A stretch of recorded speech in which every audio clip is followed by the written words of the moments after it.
और गांव की सुनसान गलियों से गुजरते हुए बिना सोचे समझे चलता गया।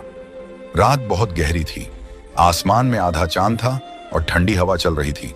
चलते चलते कब उसके कदम गांव के उस रास्ते पर पहुंच गए जो सीधे पुराने कब्रिस्तान की तरफ जाता था, उसे खुद भी पता नहीं चला। कब्रिस्तान के पास पहुंचकर वह एक पल के लिए रुक गया। बचपन से सुनी सारी डरावनी बातें उसके दिमाग में घूमने लगीं। लेकिन फिर उसने खुद से कहा, जिस इंसान की जिंदगी पहले ही डर और दर्द से भरी हो, उसे भला किसी रूह से क्या डर लगेगा। और वह धीरे धीरे कब्रिस्तान के अंदर चला गया। कब्रिस्तान के अंदर घुसते ही उसे अजीब सा एहसास हुआ। हवा अचानक और ठंडी हो गई थी। चारों तरफ गहरा सन्नाटा था। सूखे पेड़ ऐसे खड़े थे जैसे अंधेरे में कोई पहरेदार हो। कहीं कहीं टूटी हुई कब्रों के बीच से हवा गुजरती तो सीटी जैसी आवाज आती। तभी अचानक हारिश को हवा में मोगरे और इत्र की हल्की खुशबू महसूस हुई। ये खुशबू इतनी अजीब थी कि उस वीरान कब्रिस्तान में बिल्कुल अलग लग रही थी। हारिश ने चारों तरफ देखा और तभी उसकी नजर सामने एक पुरानी कब्र के पास पड़ी। वहां कोई खड़ा था।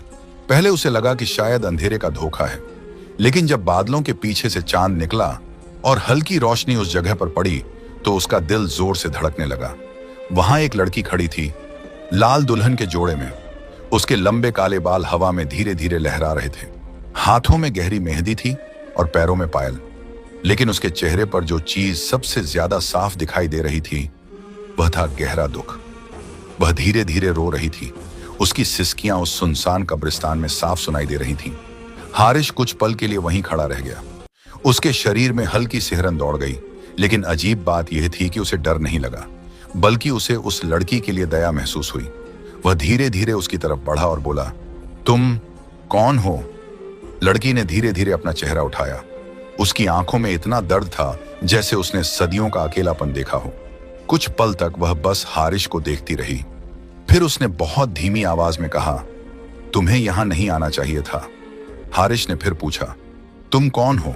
लड़की ने पास की एक पुरानी कब्र की तरफ इशारा किया और बोली, मेरा नाम ज़हरुनिशा है और यही मेरी दुनिया है। हारिश समझ नहीं पाया कि वह क्या कह रही है, लेकिन अगले ही पल जब हवा का एक झोंका आया तो उसने कुछ ऐसा देखा जिसने उसके दिल की धड़कन तेज कर दी। ज़हरुनिशा के पैर जमीन को छू ही नहीं रहे थे। अब उसे समझ आ चुका था, उसके सामने खड़ी लड़की इंसान नहीं थी, वह एक रूह थी।